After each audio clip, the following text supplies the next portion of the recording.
দিনক দিনে কেঁচা চাহপাতৰ মূল্য হ্ৰাস পোৱাত আজি গভীৰ চিন্তিত হৈ পৰিছে ক্ষুদ্ৰ চাহ খেতিয়কসকল।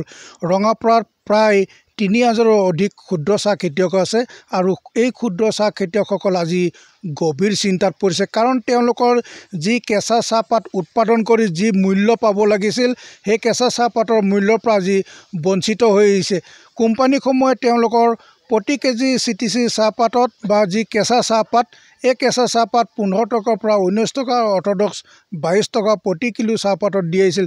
কিন্তু যি সময়ত তেওঁলোকৰ কেঁচা চাহপাতৰ মূল্য 30 টকাৰ পৰা 40 টকা পৰ্যন্ত পাব লাগিছিল, কিন্তু তাৰ পৰা আজি বঞ্চিত হ'বলগীয়া হৈছে। ইয়াৰ প্ৰকৃত মূল কাৰণটো হৈছে কেনিয়াৰ পৰা 100 টকাৰ পৰা 120 টকাত চাহপাত ক্ৰয় কৰি ভাৰতবৰ্ষৰ যি চাহপাত, এই চাহপাত তেওঁলোকে মিশ্ৰণ কৰি তেওঁলোকে বহিৰাষ্ট্ৰলৈ প্ৰেৰণ কৰি আছে চাহপাত, যাৰ বাবে আজি এই গ্ৰাম্য অঞ্চলত থকা ক্ষুদ্ৰ চাহ খেতিয়কসকলৰ কেঁচা চাহপাতৰ মূল্য ক্ৰমান্বয়ে হ্ৰাস পাবলৈ ধৰিছে। মই এখন ক্ষুদ্ৰ চাহ বাগিচাত আছোঁ। এখন ক্ষুদ্ৰ চাহ বাগিচা হৈছে ৰঙাপাৰাৰ টেঙাবিল অঞ্চলত। এওঁলোকে এইদৰে ক্ষুদ্ৰ চাহ বাগিচা স্থাপন কৰি তেওঁলোকৰ নিজৰ পৰিয়াল পোহপাল দি অহাৰ লগতে তেওঁলোকে কেইবাজনো শ্ৰমিকক ইয়াত নিয়োজিত কৰি আছিল। গ্ৰাম্য অঞ্চলৰ যি অৰ্থনৈতিক ভেটি, এই ক্ষুদ্ৰ চাহ বাগিচাৰ খেতিয়কসকলৰ কিন্তু অৰিহণা অতুলনীয়। মই দেখুৱাইছোঁ এটা পৰিৱেশ। ইয়াত কেঁচা চাহপাত কিন্তু গুণগত কেঁচা চাহপাত ইয়াত উৎপাদন হয় বুলি তেওঁলোকে প্ৰত্যেক বছৰে তেওঁলোকে দাবী কৰি আহিছে।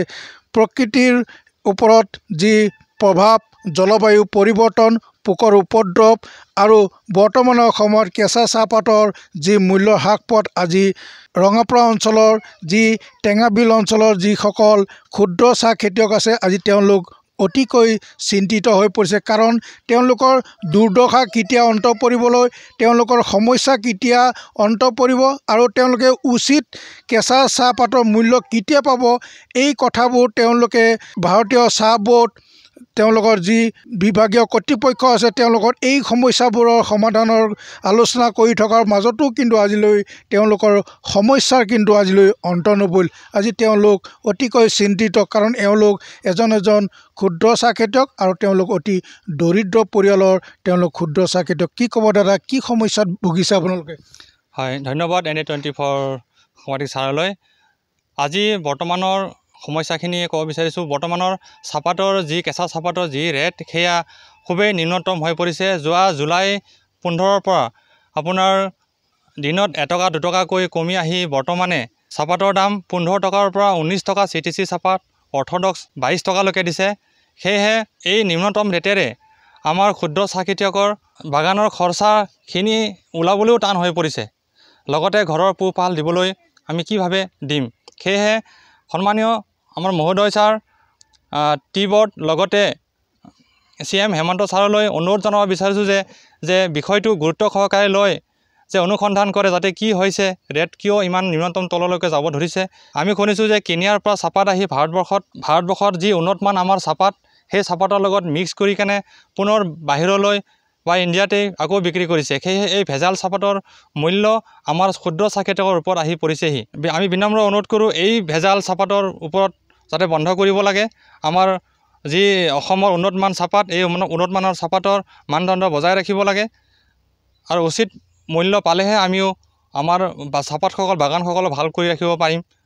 লগতে আমিও ৰাইজৰ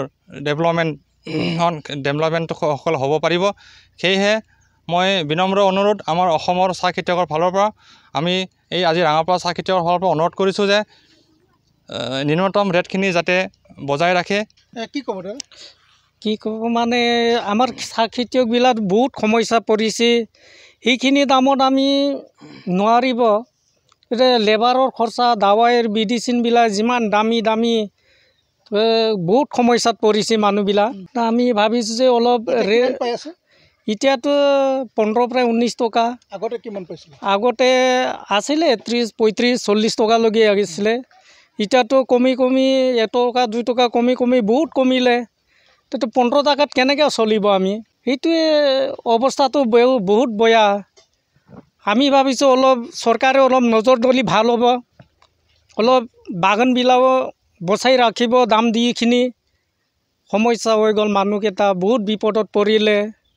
সেই ৰেটত আমি লেবাৰত দিম না ঘৰত ফালে খৰচাও কৰিম সেই অৱস্থাত পৰি গ'ল মানুহকেইটা হয় তেওঁলোকে কৈছে যে তেওঁলোকৰ আজি অৱস্থা অতিকৈ শোচনীয় তেওঁলোকে কাৰণ 15 টকাৰ পৰা যি 19 টকা কেঁচা চাহপাতৰ মূল্য পাইছে তেওঁলোকে যে নিজে পৰিয়াল পোহপাল দিব নে তেওঁলোকে ঔষধ ক্ৰয় কৰিব নে কীটনাশক দ্ৰব্য ক্ৰয় কৰিব অধিক মূল্যত নে শ্ৰমিকক তেওঁলোকে দিন হাজিৰা দিব যি সময়ত অত্যাৱশ্যকীয় সামগ্ৰী ডিজেল পেট্ৰলৰ দাম বৃদ্ধি পাইছে কীটনাশকৰ ঔষধৰ দাম বৃদ্ধি পাইছে সেই সময়ত কিন্তু কেঁচা চাহপাতৰ যি মূল্য তেওঁলোকে পাব লাগিছিল সেই মূল্যৰ পৰা আজি বঞ্চিত হৈ থাকিল সেয়া যি কি নহওক এই ক্ষুদ্ৰ চাহ খেতিয়কসকলৰ দুৰ্দশা কেতিয়া অন্ত পৰিব এই ক্ষুদ্ৰ চাহ খেতিয়কসকলৰ তেওঁলোকৰ যি সমস্যা যি মূল সমস্যা কোনে অনুধাৱন কৰিব সেয়া সময়ত হ'ব অতি লক্ষণীয়